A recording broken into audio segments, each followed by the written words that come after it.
ကျွန်တော်ဒီနေ့ပြောပြပေးမယ့်အကြောင်းအရာကကျွန်တော်တို့ဂိမ်းကောက်တဲ့အခိုးခံရတဲ့သူတွေGmail link မှားဝင်ပြီးလို့အခိုးခံရတဲ့သူတွေနောက်တစ်ခုကကြတော့ကျွန်တော်တို့ diamond တွေဘာတွေပေးမယ်ဆိုပြီးတော့အိမ်တို့အိုးနဲ့အယောင်ဆောင်ဖွင့်ရနေပြီးတော့မှလောက်ခိုင်းလို့လိုက်လုံးပြီးလို့ဖုန်းရောသက်ကြားတဲ့သူတွေတော့ပေါ့နော်အကောက်ပြန်ယူနေဖြစ်တယ်တေချာလေးလည်းလိုက်ကြည့်ပေးပါဒါကိုသိချင်ပြီးသားသူတွေတီးပြီးသားသူတွေကတော့ကြော်သွားလို့ရတယ်ပေါ့နော်ဒါကိုနားမလဲဘူးမသိဘူးဆိုတဲ့သူတွေကကျွန်တော်ပြောပြတာလေးကိုချက်ချင်းလိုက်လုပ်ပေးပါပေါ့နော်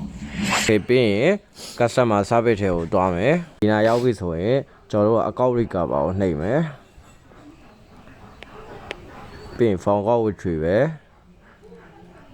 ပြီးရင်လင်လေးပေါ်လာရင်ဒီလင်လေးကိုဝင်လိုက်မယ်ပေါ့နော်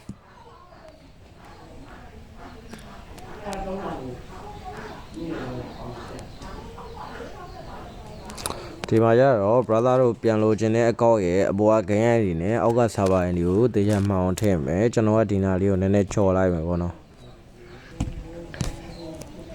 Okay ဒီနာရောက်ပြီဆိုရင်ကျွန်တော်တို့ကဘာကိုရွေးရမလဲဆိုရင် brother တို့ကအကောက်ထဲကိုဝင်ရတယ်3ရာတွေပဲဖြုတ်ချင်တယ်ဆိုရင် number 1နဲ့ရွေးလို့ရတယ်ဒါမှကျွန်တော်တို့ကချိန်ထားတဲ့ Gmail တွေမရှိတော့ဘူးchange ကျင်တာဒါမှမဟုတ်ဖြတ်ချခြင်းတာတို့ဘာလို့ဆို number 2number 2နဲ့ number 1နဲ့တူတူပဲပေါ့နော်number 3ကကြတော့ကျွန်တော်တို့အကောက် password မှတ်မိတာတွေ Gmail ပြောက်သွားတာတွေပေါ့နော်အောက်က number 5ကတော့ကျွန်တော်တို့တရားရောကကန်ထုတ်လို့ကျွန်တော်တို့အကောက်ထဲကထွက်သွားတာကိုပြန်လျှောက်တဲ့ဟာပေါ့နော်ကျွန်တော်တို့ကGmail ကိုဖြုတ်မှာဆိုတော့ကျွန်တော် number 2နဲ့ရွေးမယ်ပြီးရင်နှိပ်မယ်ပေါ့နော်ဒီမှာကျတော့ကျွန်တော်တို့က number 1ကကြတော့ကျွန်တော်တို့Gmail ကပြတ်သွားတဲ့အကြောင်းပေါ့နော်number 2ကကြတော့ကျွန်တော်တို့ရဲ့ဒီ Gmail ကိုတခြားတစ်ယောက်ကနေပြီးတော့ချိန်သွားတဲ့အကြောင်းပေါ့နော်အရာကြီးကျွန်တော်တို့ number 1နဲ့ပဲတွားလိုက်မယ်ဒီမှာကျတော့ကျွန်တော်တို့ဖြစ်တဲ့ရက်ကိုထည့်ပြီးပါပေါ့နော်ဘယ်နေ့ပဲချင်းအဖြစ်ခဲ့တာလေပေါ့နော်အားလေးကိုထည့်ပေးရမယ်ပေါ့နော်ကျွန်တော်ဒီတိုင်းပဲရွေးလိုက်မယ်ပြီးနှိပ်မယ်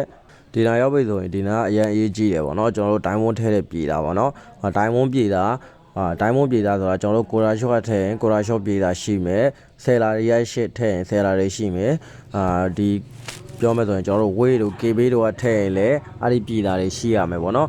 ဒါမှ ingredient ထည့်ရင်အဲ့ပြည်တာတွေရှိရမယ်တကယ်လို့ပြည်တာတွေမယူတက်ဘူးဆိုရင်ကျွန်တော်ရှိမှလာပြီးတော့ပြည်တာတောင်းနေတွေရှိတယ် RT တွေလည်းလာဆွဲလို့ရတယ်ပေါ့နော်ကျွန်တော်ကိုဆက်သွယ်ရမယ့်ဟာလေးကိုကျွန်တော်ဘေးလေးတွေမှာချပေးထားတယ် Viber ဖြစ်ဖြစ် Telegram ဖြစ်ဖြစ်လာပြီးတော့ဆက်သွယ်လို့တော့ရတယ်ပေါ့နော်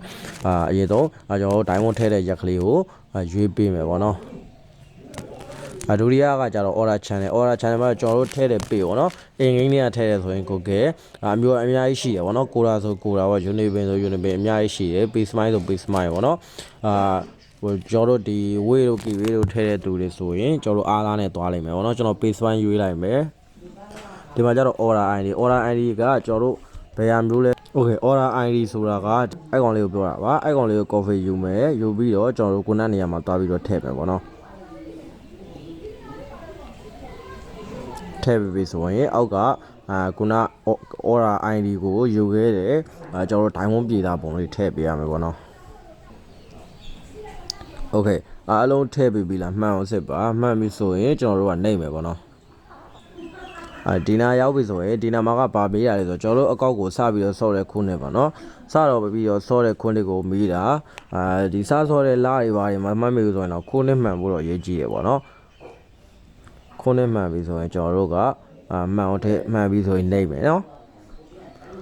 ဒီမှာကျတော့ကျွန်တော်တို့အကောက်ကိုဆော့တဲ့ဖုန်းပေါ့နော်အနည်းဆုံးကျွန်တော်တို့အကောက်ကိုဆော့ဖို့ကပွဲ150ပြည့်ဖို့တော့လိုတယ်ပေါ့နော်အဲ့လိုပြည့်တဲ့ဖုန်းဆိုရင်ဒီမှာ iPhone ရဲ့အမျိုးအစားကိုကျွန်တော်ခုနကဓာတ်ပုံရိုက်ခိုင်းနေအဲ့ပုံစံလေးရဲ့ cover view ထည့်မယ်ပေါ့နော်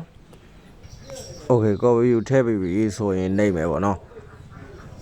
ရေးကြီးတယ်ပေါ့နော်ဘာရေးကြီးလဲဆိုတော့ကျွန်တော်တို့ဒီချိန်ထားတဲ့ Gmail ပေါ့နော်ချိန်ထားတဲ့ Gmail တွေဟိုအရင်ကကြာခဲ့ပြီဖြစ်တဲ့ Gmail တွေတော့ထည့်လို့မရဘူးလုံးဝအသစ်ထည့်ရမယ်ဘာနဲ့မှမချိန်ရသေးတာကျွန်တော်ကတင်ပေးတာ Gmail ပေါ့နော်အဲ့ကောင်လေးထည့်မှကျွန်တော်တို့စာပြန်ကြတာတွေများတယ်ပေါ့နော်ကျိုးကြတော့ဟောနားလဲပဲနဲ့မသုံးပြီးသားတွေချိန်ပြီးသားတွေရှောက်ထည့်တဲ့အခါကျတော့စာတွေမကြတာတွေအတိုင်းပတ်တယ်ပေါ့နော်အဲ့ဒါကြောင့်ဒီမှာGmail အသစ်တစ်ခုထည့်ပေးပေါ့နော်ကျွန်တော်ကဒီနားလေးကိုနည်းနည်းဖုံးလိုက်မယ်စမ်းကုန်းနှိပ်မယ်ပြီးရင် Gmail ပေါက်ထဲမှာကုတ်ယူပြီးတော့နှိပ်လိုက်ရုံပဲပေါ့နော်Okay ကုတ်ထည့်ပေးပြီဆိုရင်ကျွန်တော်နှိပ်လို့ရပြီပေါ့နော်ဒီမှာကျတော့ကျွန်တော်တို့2 password ပေါ့နော် လက်ဆောင်ပေးတဲ့ password ကိုပြောတာလက်ဆောင်ပေးတဲ့ password ကထည့်ထားတဲ့သူတွေဆိုရင်မှတ်မိတယ်ဆိုရင်ထည့်ပေါ့နော်တကယ်လို့ထည့်ထားပြီးတော့မှတ်မိတဲ့သူတွေမထည့်ထားတဲ့သူတွေကတော့နှိပ်လိုက်လို့ရတယ်ပေါ့နော်โอเคဒီနေ့ပို့ပြီးတော့အရေးကြီးတယ်ဘာလို့အရေးကြီးလဲဆိုရင်ကျွန်တော်နားလဲအောင်ပြောပြမယ်နံပါတ်1ကကြတော့ကျွန်တော်တို့ဒီအကောင့်မှာချိန်ထားတဲ့ဟာတွေကိုရွေးရမှာပေါ့နော်ကိုယ့်အကောင့်မှာဘာတွေနဲ့ချိန်ခဲ့ဘူးလဲဆိုတော့3 party link ကိုရွေးရမယ်ဒုတိယကျတော့မွန်တွန်း Gmail ပေါ့နော်မွန်တွန်း Gmail ကိုယ့်ကောင်မှာချိန်ခဲ့ဘူးလေမွန်တွန်း Gmail ကိုတော့မှတ်မိမှရမယ်ပေါ့နော်အဲကောင်လေးကိုကျွန်တော်တို့ထည့်ရမယ်ပေါ့နော်တစ်ခုပဲမှတ်မိမိနှစ်ခုမှတ်မိတဲ့သူတွေကပိုကောင်းတယ်ပေါ့နော်လောလောဆယ်တော့ကျွန်တော်ထည့်ပြမယ်ပေါ့နော်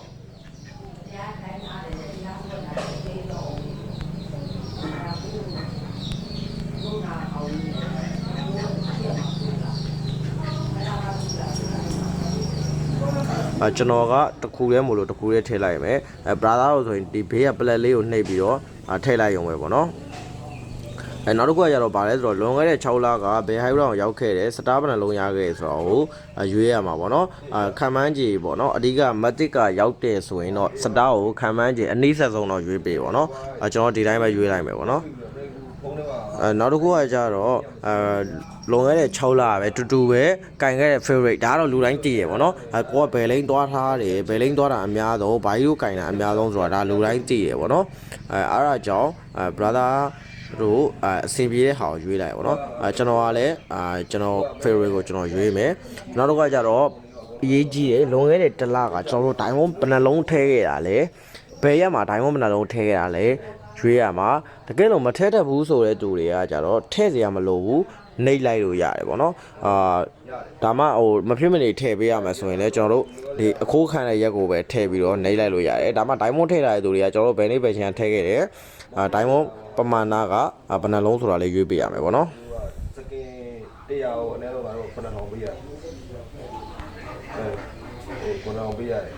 ဘာလို့ပေးရတယ်ကိုကမဲဟိုကပေးလို့ငါဒီမှာပြီးတော့ခေါ်ပြီးတော့သင်္ကားကိုအဲတိုင်းကိုဒီနေ့မှာတေချာစစ်ဆေးပြီးပြီဆိုရင်တေချာမှန်အောင်စစ်ဆေးပြီးပြီဆိုရင်ကျွန်တော်တို့နှိပ်လို့ရပြီပေါ့နော်ဒီမှာကျတော့ကျွန်တော်တို့အယူခံစာပေါ့နော်ကျွန်တော်တို့ကောက်ကဘာဖြစ်တဲ့အကြောင်းဘလို့ဖြစ်သွားတဲ့အကြောင်းပေါ့နော်အခိုးခံရဆိုရင်အခိုးခံတဲ့အကြောင်းerror ဆို error ဖြစ်တဲ့အကြောင်းလေးရေးပြရမှာပေါ့နော်ကျွန်တော်ကတော့ error သဘောမျိုးဖြုတ်ပြတာဆိုတော့ error အကြောင်းပဲရေးလိုက်မယ်ပေါ့နော်ဒီလိုလေးရေးပြီးပြီဆိုရင်ကျွန်တော်တို့နှိပ်လို့ရပြီပေါ့နော်ဒီမှာကျတော့ကျွန်တော်တို့အများကြီးထည့်ရမလို့ဘူးပြန်လို့ခြင်းတဲ့အကောက်ရဲ့ profile လေးတစ်ပုံပဲထည့်လိုက်ရင်ရပြီပေါ့နော်ပြီးတော့တို့ဒီဟာပါလေဆော့ခဲ့တဲ့ဖုန်းလေးဆောင်ကတို့ဂိမ်းနဲ့ဒီဘက်မှာ device လို့တဲ့နေရာမှာရှိတယ်အဲ့ဒါလေးကိုစကွန်ကြောက်ရိုက်ထည့်ဒီလိုပုံလေးတစ်ပုံပဲထည့်ရအောင်ပေါ့နော်ဒီပုံထည့်ပြီးသွားပြီဆိုတာနဲ့ကျွန်တော်တို့ submit တင်လို့ရပြီပေါ့နော်โอเคဒီလိုပေါ်လာရင်အပေါ်မှာကကျွန်တော်ရှေ့မှာထည့်ခဲ့တဲ့ Gmail ကိုထည့်ရမယ်ဒုတိယကပေးစမ်းကုန်နှိပ်ပြီးတော့ကုတ်ထည့်ရမယ်ပေါ့နော်ဒီတတိယကကြတော့ကျွန်တော်တို့အောက်ကပြန်လို့ခြင်းတဲ့အကောင့်ကို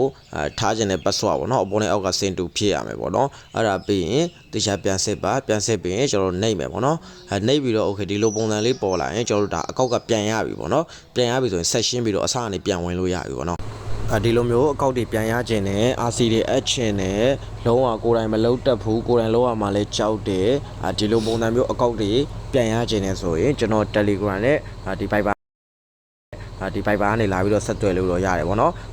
အလကားတော့မဟုတ်ပါဘူးကျွန်တော်တို့ RC ဆွဲတဲ့အခါကျတော့လေကျွန်တော်တို့အပေါ်ကက်တွေလည်းတင်ပေးရတယ်ပေါ့နော်အဲ့ဒါအကြောင်းပေါ့နော်အဆင်ပြေတဲ့သူတွေမှာလာလို့စေခြင်းတယ်ပေါ့ဗျာနော်အစိုးရလိုက်ပါကြည့်ရှုပေးတဲ့သူတယောက်ချင်းတိုင်းကိုလည်းကျေးဇူးတို့တင်ရှိပါတယ်ကျွန်တော်ရဲ့ channel လေးကိုလည်း like and subscribe လေးလုပ်ထားပေးဖို့ပေါ့နော်ဒါမှကျွန်တော်နောက်တင်တဲ့ပြည်သာတောင်းလေးတို့ဘာတို့